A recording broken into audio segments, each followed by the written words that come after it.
Pozdravljeni, sem Beti Burger, avtorica podcasta Na robu, kjer se lotevamo tem odrinjenih obrob, da kot družba ne zgrmimo čez njega. Tokrat o revščini. Z mano je dr. Vesna Leskošek, ki se že desetletja med drugim ukvarja tudi s to tematiko. Lepo pozdravljeni. Dober dan, hvala za vabilo. Mogoče začneva pri najmlajših. Ti so pravzaprav rojeni v revno okolje, nimajo izbire, pa me zanima, že v vrtcih se neke razlike oziroma revščina pokaže, potem te razlike postane v šoli večkrat še v bistvu bolj očitne. Zakaj pride do tega? Kako se te razlike kažejo? To je tako zelo zahtevno vprašanje, zato ker je razlogov za to, da nekdo pade v revščino in kaj se dogaja potem v revščini, kakšni so produkti te revščine in tako naprej, zelo kompleksno, zelo zahtevno, bi rekla. Zagotovo je eden od teh razlogov, ki je zelo pomemben, so družbene neenakosti. Takoj, ko se znajdete bolj na dnu, se na dnu koncentrirajo vse slabe stvari, bi rekla, in slabi stanovanjski pogoji, življenje v slabih sosedskah, nizko plačilo za delo, manjša izobrazba in tako naprej. Tako da se potem vse skoncentrira, vse to se seveda na otrocih pozna. Otroci se rodijo v to, Oni se rodijo in se socializirajo v to okolje. Tle so seveda inštitucije zelo pomembne, najpomembnejši vrtec in šola, zaradi tega, ker predstavljajo neko okolje, ki je drugačno od tega primarnega okolja, v katerem se otrok rodi. V vrtcu se naj bi ljudje, otroci, naučili nekih novih znanj, spretnosti in tako naprej.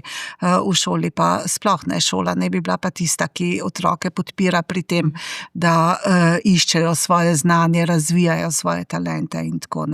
Tako da se zares pozna ta revščina pri otrocih že v vrtcih, zagotovo.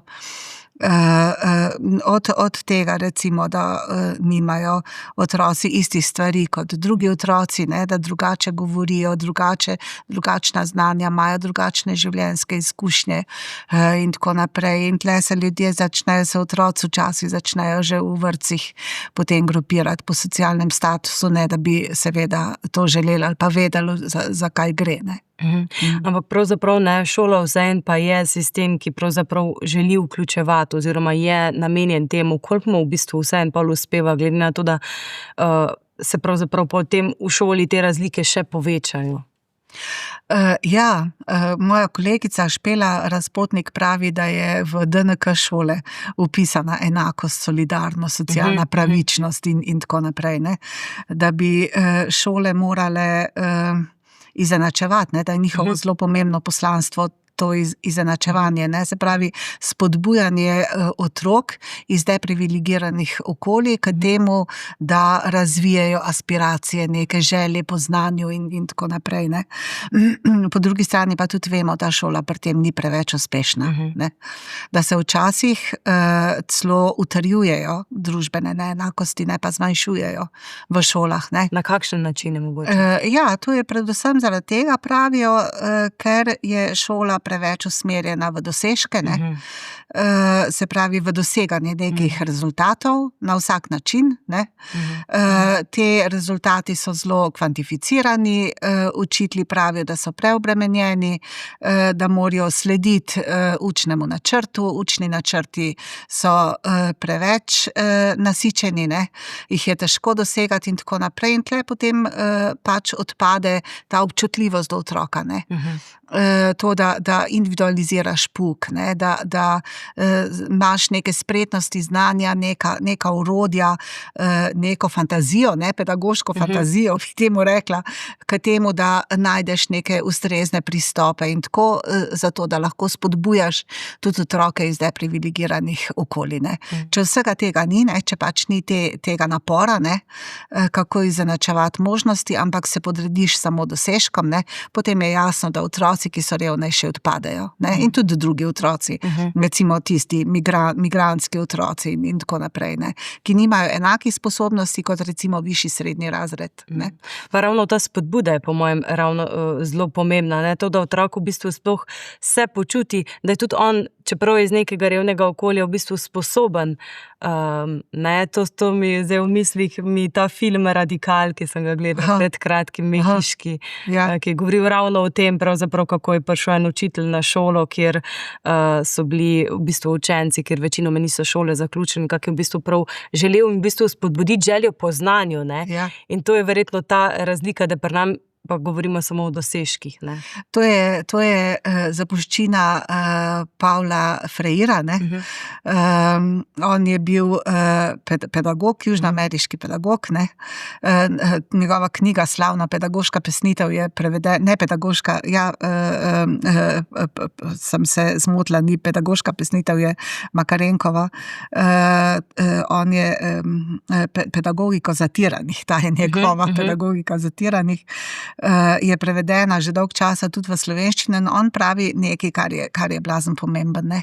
On pravi, da je v šoli pomemben dialog, ne, da se znanje pridobiva preko nenehnega preverjanja, pogajanja, razprav o stvareh in tako naprej, da se tako pridobiva znanje in spretnosti za življenje, ne pa z ocenjevanjem in kvantificiranim načinom, ne. In on pravi, da je vsako znanje mora biti pomembno, ne. Tudi znanje, ki ga otrok prinese v šolo, je pomembno znanje, ne. Čeprav je to se mi zdi ena taka zmota pedagoška, ne, da otroci, ki pridejo iz deprivilegiranih okolij, nimajo nobenega znanja in nimajo nobenih spretnosti, ravno nasprotno. Vsi otroci imajo nekaj izkušnje, nekaj znanja, ki sabo pripeljajo.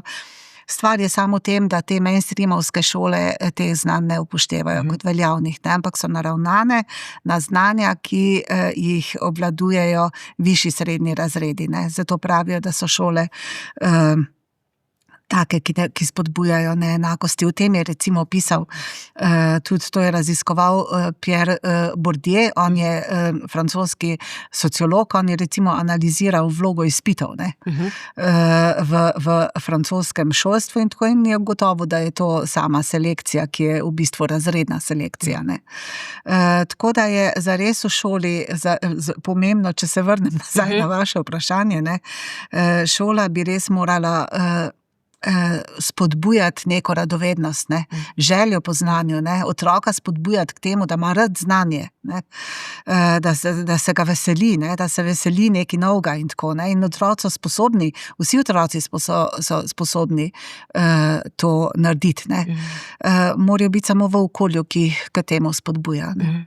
Koliko otrok v Sloveniji pa živi v materialno težkih razmerah oziroma v kolikšni meri vseeno socialni transferi dejansko omogočajo ta izhod iz revščine? Ja, zdaj, nasploh velja, da Slovenija nima visokih stopenj tveganja revščine, razen pri nekaterih skupinah, o katerih se bomo malo kasneje pogovarjali.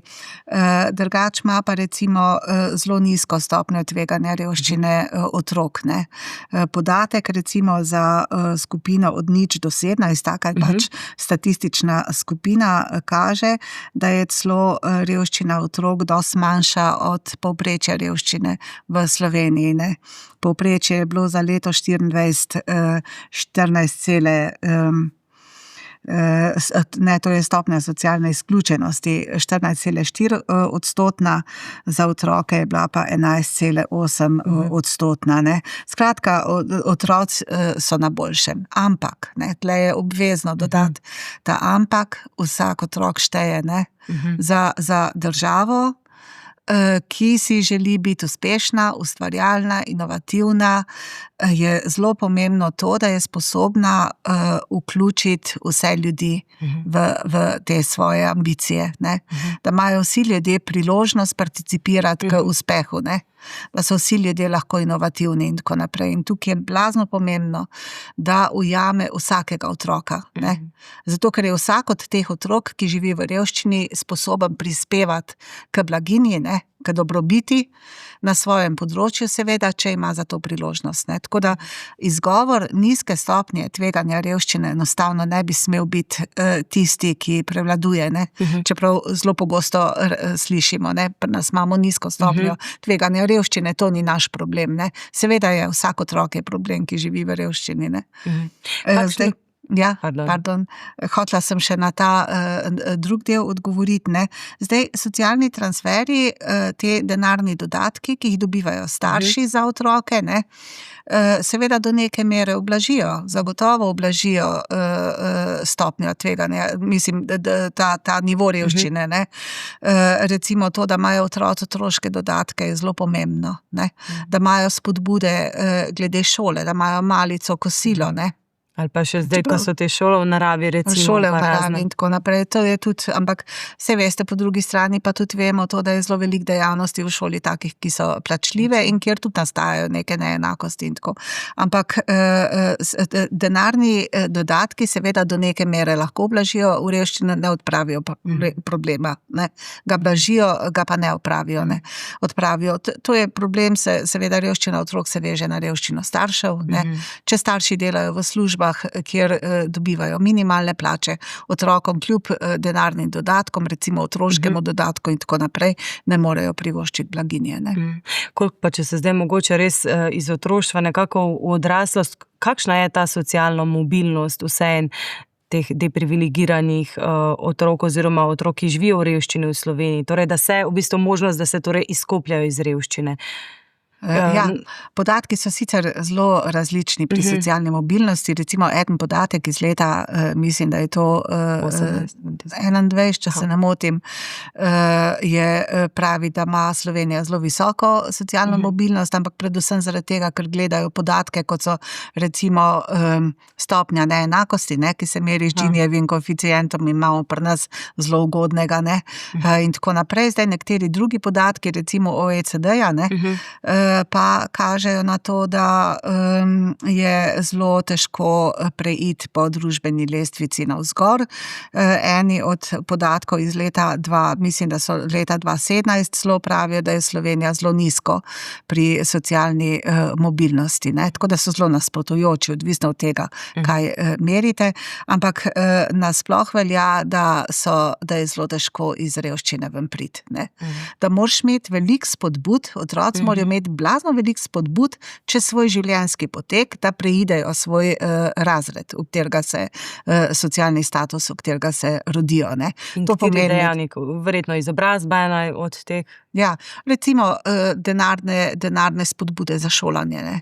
To, da imajo visoko štipendijo, s katero se lahko preživijo sami, ne da so v breme svojih staršev, da imajo ugodno stanovanje, da je šolanje čim bolj zastonj in tako naprej, ne. Skratka, te načini, kako iz tega ven priti, so znani, ampak vemo tudi, da so štipendije dokaj nizke, ne pokrijejo vseh stroškov, recimo stanovanje je težko najti, vedno dražja so, šola tudi stane in tako da je zelo težko potem preiti svoj socialni status, ne. Nimate pa podatkov, koliko recimo, ne vem, potrebuje mogoče tisti, ki so res med najrevnejšimi, ali generacij, ta podatek, mislim, da je sicer za Evropsko unijo, ne, OECD-ja, da v bistvu tisti med najrevnejšimi profili potrebuje pravzaprav 4-5 generacij, da pridejo do mediane dohodka.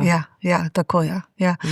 Za Slovenijo bi to težko rekla, ker pri nas nimamo nobenih podatkov, ampak se strinjam s tem, da vzame to generacije časa. Seveda, takrat, kadar imajo te generacije vendarle neke spodbude, da se lahko po družbenih lestvicah premikajo navzgor, drugače je pa lahko revščina dokaj ni poti ven, če recimo živiš zares v nekem globokem deprivilegiranem okolju, kjer ni nobenih poti iz tega okolja, ne. Koliko pa v bistvu ta izkušnja revščine v otroštvu tudi vpliva potem na ta prehod na odraslost, na v bistvu ta na nek način sindrom revščine, v smislu tudi mentalitete, razmišljanja, česa je človek sposoben, odločanje življenjske možnosti, koliko v bistvu res lahko determinira?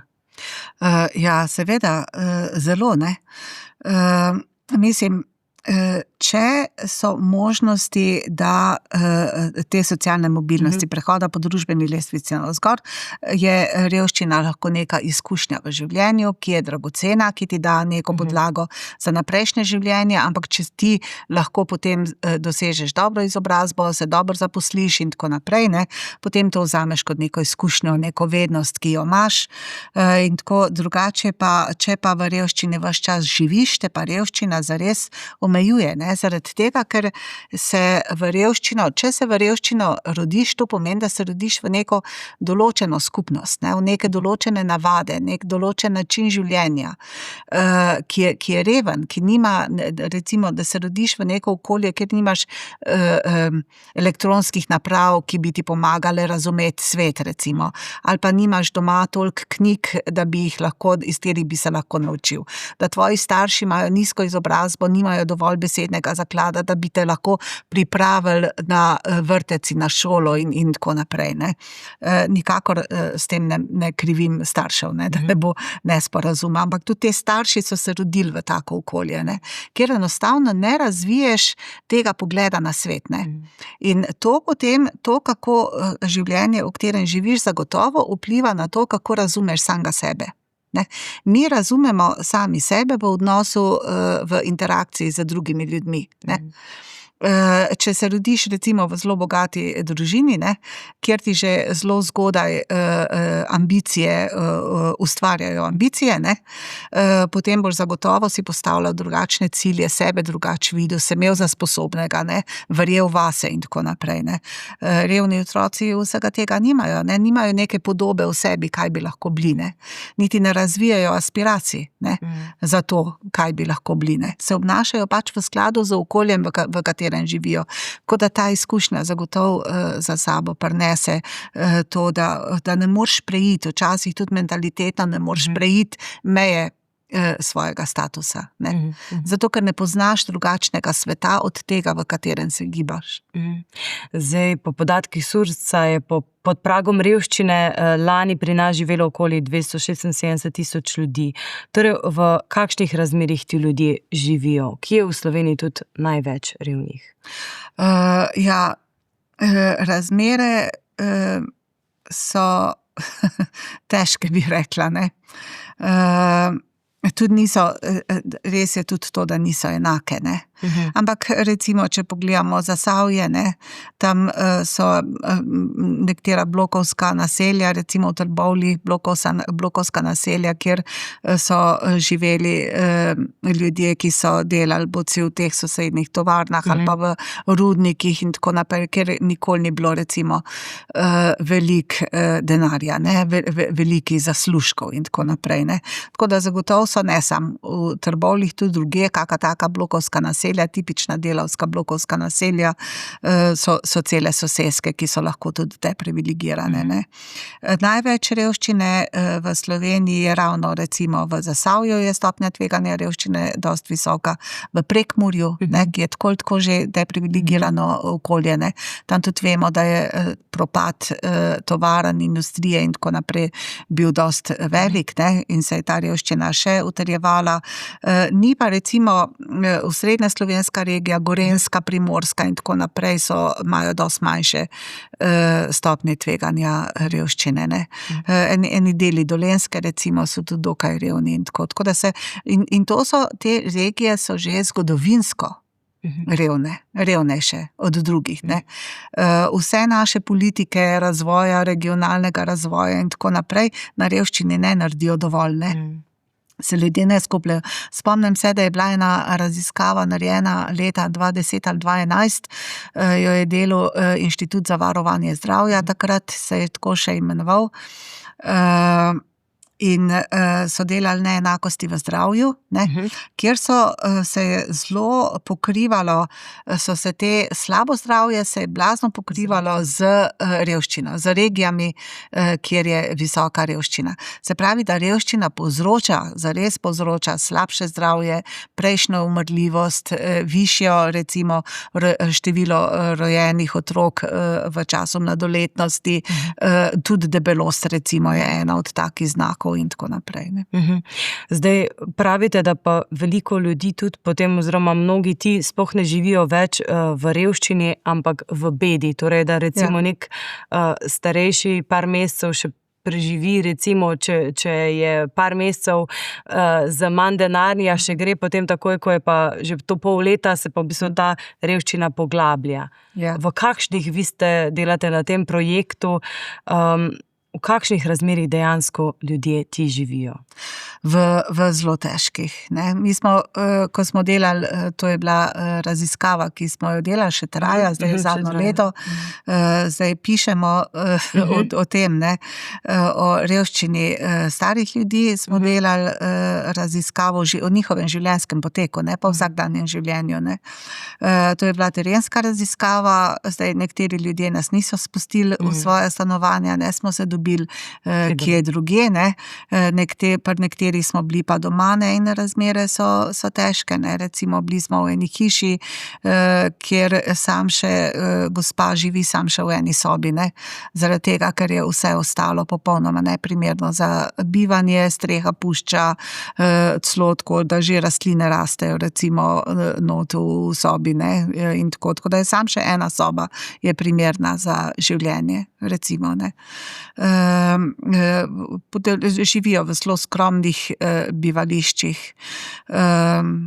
nobenih novih stvari, recimo nekateri imajo pokvarjene stroje in si ne morejo privoščiti novih, recimo pralni stroj in tako naprej, ne. S tem postajajo tudi bolj odvisni od drugih ljudi, ne. Sej pa imajo neke mreže, se znajdejo, pa imajo neke mreže, pridejo kake prijateljice, kaki ljudje in nesejo kam prat, pa jim prinesejo nazaj domov in tako naprej, ampak s tem postane vsakdanje življenje blazno zahtevno, ne. Zato, kar mi recimo odpremo v stanovanju toplo vodo in se umijemo, ne, damo stvari v prat, si skuhamo kavo in tako naprej, se nekateri ljudje porabijo zelo veliko časa za iste stvari, ne, da si segrejejo vodo, da grejo celo vodo iskat, ker je nimajo v stanovanju, recimo, in tako naprej, ne. Bili smo tudi v Ljubljani v stanovanju, kjer je bil en gospod, kjer nima niti kopalnice, niti stranišča v stanovanju, ne, ampak so skupaj in morajo hoditi na nek hodnik in tako naprej, ne.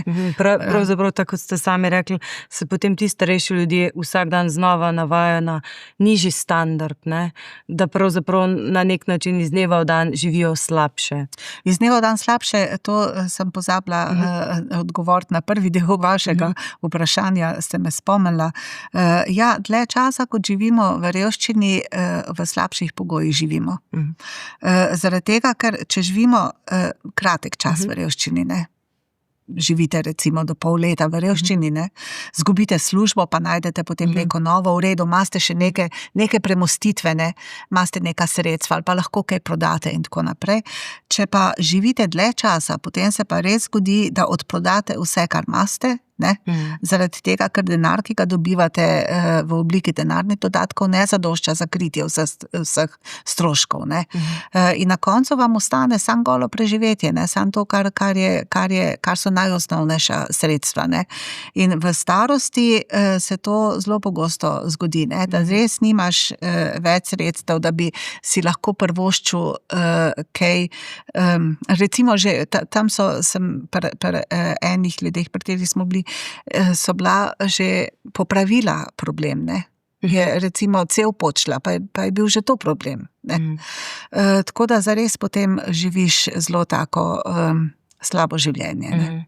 Zdaj, starejši, ne, so predvsem zlasti ženske izrazito izpostavljene, predvsem tiste, ki so pravzaprav stare še, torej nad 65 oziroma nad 75 let so najbolj ogrožene. Kako se pa recimo vseeno ta slovenska slika primerja z evropsko? Kakšna je ta stopnja revščine pri ženskah, moških starejših od 65 let? To je zelo zanimivo vprašanje, zato ker ima, tako kot sem že prej rekla, Slovenija dost nizko stopnjo tveganja, splošno nizko stopnjo tveganja revščine v primerjavi z državami Evropske unije, ne. To se meri za neko vseevropsko raziskavo v življenjskih pogojih.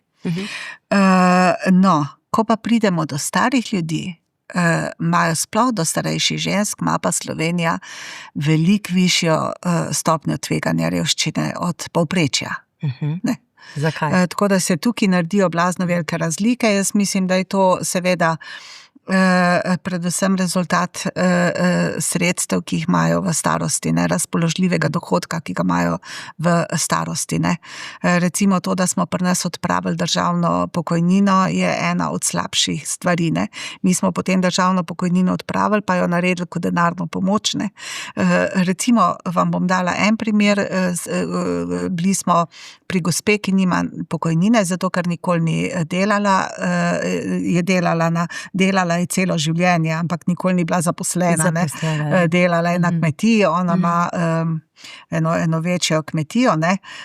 Edini dohodek, ki ga ima zdaj, je enih 300 evrov, se mi zdi. In ona, stara je tam okoli 80 let, ne, ona more vsak dan še vedno delati, ne, zaradi tega, ker nima dovolj sredstev za preživetje. Ne. Nima jih pa tudi zato, ker ni upravičena do denarnih dodatkov, zaradi tega, ker ima še vedno premoženje. Ne. Ima eno hišo, ki je sicer blazno skromna, ima nekaj gozda, ima neke njive in tako naprej, ki nabijajo potem dohodek, iz terih ona ne more nič sredstev dobiti. Ne. Ona ni več sposobna producirati, da bi ona lahko kaj prodala. In tako. Edino, kar je to, da vsake toliko časa kak les proda, ampak to je tudi stane. Ona mora najeti nekoga, da pride in tako naprej. Tako da, ja. Tako da je zares to življenje zahtevno in težko. Ja.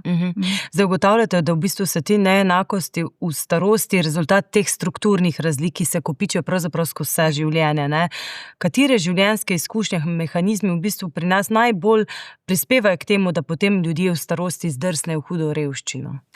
Ena od zelo pomembnih je seveda zaposlitev. Saj veste, naše pokojnine so odvisne od naše zaposlitvene kariere. Ne. V naši raziskavi smo ugotovili to, da je večina ljudi prišla do polne pokojnine. Ne. Razen seveda tistih, ki so se upokojevali kmalu po tranziciji. Ne. Ugotovili smo, da je recimo ta tranzicijski čas iz socializma v kapitalizem, ne, ki smo ga imeli pri nas recimo prvih par let po osamosvojitvi od 91. tam do recimo 96. 97. da je bil tako divji, da so ljudje takrat zares bili delavci, delavke brez izobrazbe, zares izkoriščani do konca. Ne. Tako da takrat so se jim naredile neke luknje v zaposlitvah, prodajali recimo ženske, ki so bile čistilke, sploh niso vedele, pri komu so zaposlene, ker so se podjetja kar prodajala in tako naprej. Ne. Niso se plačevali prispevki recimo, ne, na veliko, to je bilo množično, kot zgleda takrat. Ne. In to, tako da so ljudje, čeprav so bili zaposleni, zgubljali, niso bili zavarovani in seveda so zgubljali leta in tako naprej. Ne. Tako da zaposlitev je zagotovo ena od tistih, ki vodi v nizke pokojnine. Ne. Zagotovo. Druga je seveda skrbstveno delo. Ne. Tle je blazno velika razlika med moškimi in ženskami. Ne? Ženske v veliko večji meri prevzemajo skrbstveno delo kot moški. Ne? Zato imajo manj časa recimo delati v drugih zaposlitvah še in tako naprej. Ne? In še ena pomembna zadeva je, to je... Ta socialna mreža tudi? To se zelo pozna potem v starosti, ne? To ni toliko razlog za... Hotela sem reči to, da imajo ženske, to smo ugotovili in je zelo pomemben, da imajo ženske v delovni dobi veliko manj priložnosti za napredovanje po delovni lestvici navzgor. Ne? To je zelo zanimiv. V podjetjih, kjer delajo ženske, je malo napredovanj, ali pa so preddelavci večinoma moški. Ne? Tam, kjer delajo pa moški, imajo pa vedno neke možnosti napredovati. Recimo, imeli smo enega gospoda, ki je najprej naredil, prišel je iz Bosne, delal je v eni industriji, zelo težki, že zelo zgodaj je začel delati, pa je potem imel možnost narediti neko kvalifikacijo za vlakovodjo, ne? Da je vlak vozil, ne? Pa je kasneje naredil potem kvalifikacijo za voznika avtobusa, pa tako naprej. In tako je nekako plezal po tej družbeni lestvici navzgor, k vedno višji plači, ne. V starosti ima seveda nizko pokojnino, ampak vseeno dosti višjo, kot jo imajo ženske. Pri ženskah smo pa ugotovili, da tega napredovanja, te možnosti napredovanja sploh ni bilo, ne.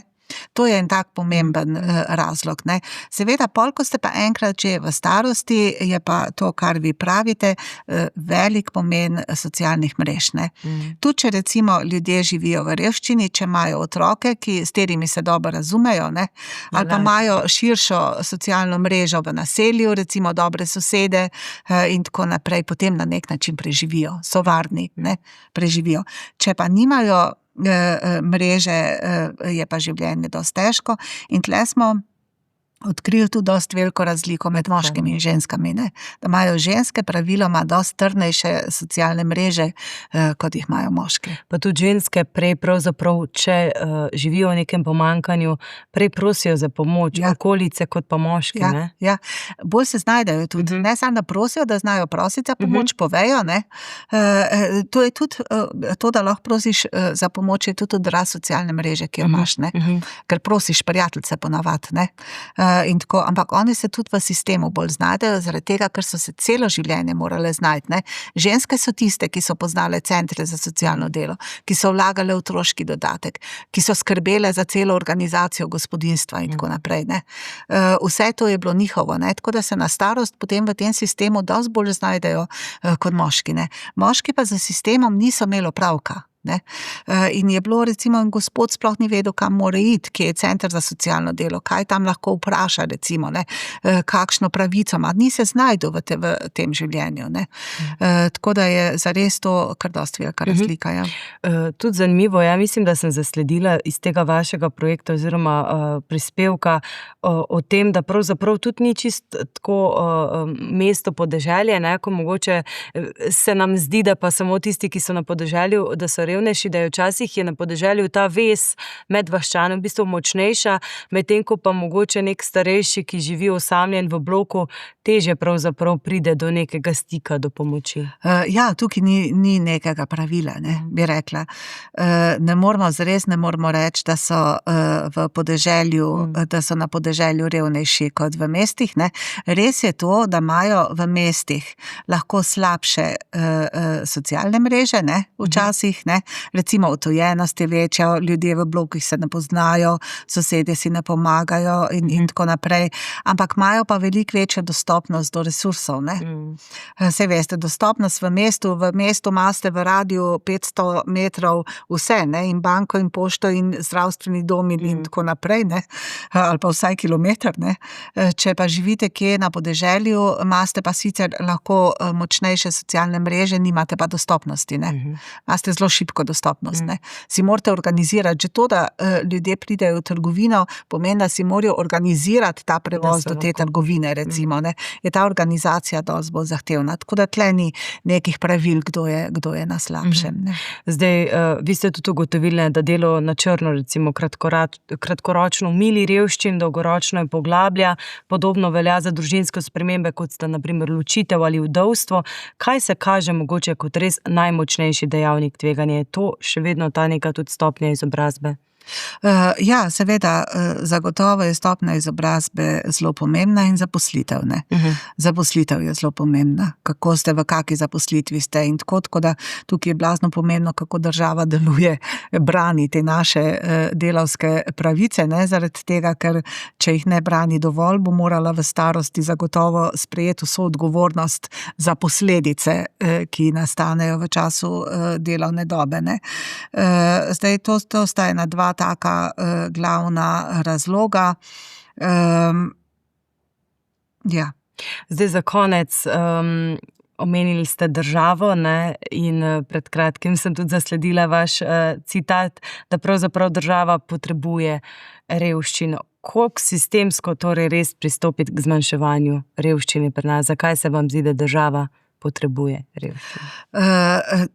Zdaj, vedno znova vidimo, da se na revščino veže zelo veliko predsodkov in stereotipov, ne? In da država vedno revščino na nek način vzame za negativen primer lastnega neuspeha, ne? Recimo, že v zadnjih 20 letih slej ko prej pridemo do tega, da novi ministri, ki zasedajo delovno mesto, po kakem letu začnejo govoriti o goljufih, ne. O tem, da ljudje goljufajo pri socialnih denarnih prejemkih, ne. Recimo, tak govor o goljufih je zagotovo nastane takrat, kadar se nam zmanjšujejo socialne pravice, ne. Se pravi, označiti revne, to gre za revne ljudi, ne, sej na koga pa mislijo, sej ni veliko možnosti za to, da bi denarne socialne prejemke zares izrabljal, glede na to, da imamo tako zakonodajo, kjer zares omogoča pregled v vse naše dohodke, v vso premoženje in tako naprej, preden nam država dodeli denarno pomoč, pregleda vse, kar imamo, ne, tako da zlorab je mogoče tu in tam kakšna, ampak zelo malo. Zakaj torej ta govor o goljufih, ne? Zakaj vedno pride na plan? In to se zares veže na neke namene zmanjševanja socialnih pravic, ne? Se pravi, mi imamo goljufe, torej moramo nekaj na tem področju narediti, moramo zaostriti zakonodajo, moramo jim nekaj vzeti, moramo otežiti dostop in tako naprej, ne? In vse to producira potem višjo revščino, ne? Zagotovo. To je en razlog, drug razlog je pa ta, da revni predstavljajo rezervno armado poceni plačane delovne sile, ne. Iz revnih se rekrutirajo, iz revnih, ki so manj izobraženi in tako naprej, rekrutiramo pač tiste, ki so pripravljeni delati, prodajati svojo delovno silo pod vsakimi pogoji in za vsako ceno, ne, zaradi tega, ker drugače ne morejo preživeti, ne. Če imamo mi hkrati zmanjševanje socialnih pravic, težjo dostopnost, ne, potem ljudje vedno bolj postajajo odvisni od trga dela, ne, in takrat, ko trg dela to razume, ne, seveda slabša pogoje, ne, nižje plača ljudi, slabša delovne pogoje in tako naprej, ne. To potem vpliva na to, da ljudje prej zbolijo, ne, da ne dočakajo upokojitvene starosti, recimo prej zbolijo in tako naprej. To potem vpliva na to, kako deluje državna blagajna, zdravstvena blagajna, zaradi tega, ker se povečajo zdravstvene potrebe in tako, ne. Vsaka revščina po drugi strani, ne, povzroča zelo veliko nekih socialnih problemov in da državo seveda za državo predstavlja tudi dodatno breme, ampak te povezave ljudje ponavadi ne razumejo, ko slabšajo pogoje življenja revnih, ne. Doktor Vesna Leskošek, najlepša hvala za pogovor.